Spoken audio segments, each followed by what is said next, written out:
This is pulling plastic, take two. We had a little problem with it coming apart, but I think we got it this time.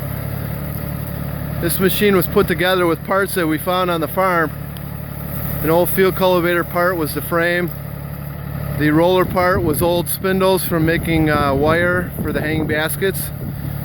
The hydraulic motor came off our weeder that we bought a couple years ago. And the cage where Paul is came off with some metal that we from the greenhouse.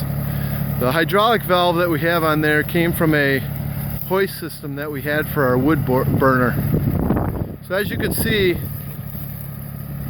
the plastic gets pulled up. It's not in the ground very much, so we don't have a mulch lifter.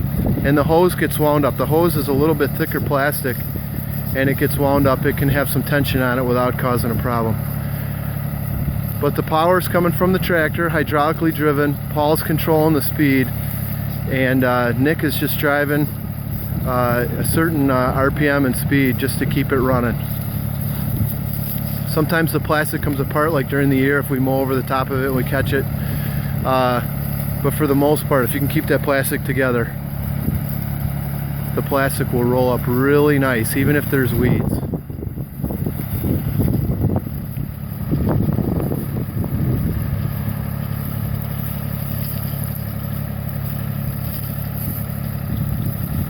If you get a problem like that, having somebody right behind the tractor,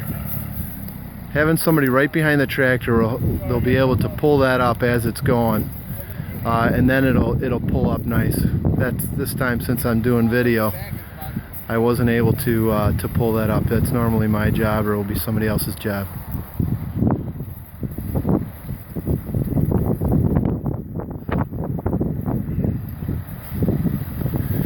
But should that occur, and it will, because the plastic's getting old, it's been in the ground all summer.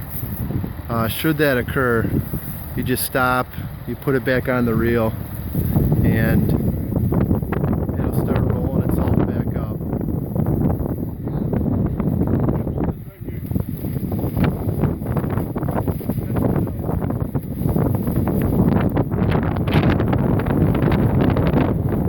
Breezy day today, beautiful day. Big frost on this past Saturday and Sunday mornings, and so pretty much everything is dead. So now is a good day to pull up some plastic. Nice and dry. Nope.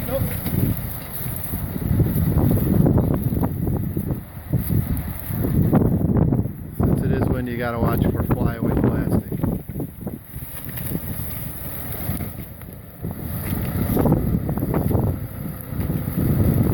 It's kind of a fine line between having too much tension on the plastic and being able to pull it out of the ground. If there's not enough tension on it, you won't pull the plastic.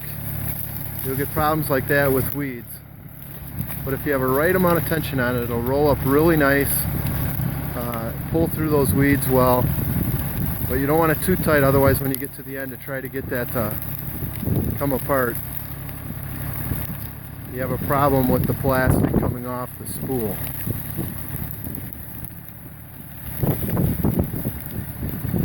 There were cantaloupe here, so there's quite a bit of vine material left over. We made the spools big enough to accommodate that, and we'll just see what that looks like when we try to get it off at the end.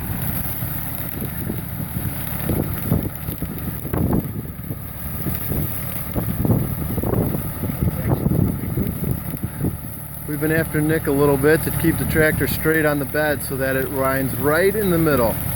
If we go off to one side at all, it winds up farther on one side, and then it becomes a problem to get that plastic to slide off the reel.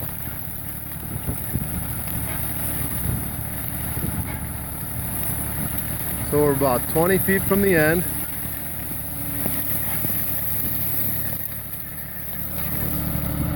And that's the end. I don't know what happened there. So in any system, there's a little bit of a learning curve. There's also a little bit of equipment curve. And so right now we only have one set of remotes on this tractor. So what we have to do is we have to unhook the hoses that work the hydraulic motor. and we have to hook up the hoses that open up the reel. And we'll take a look at that as soon as he gets them hooked up. Nick fires the tractor back up, operates the cylinder that opens up the spool. Whatever side has less plastic on opens first.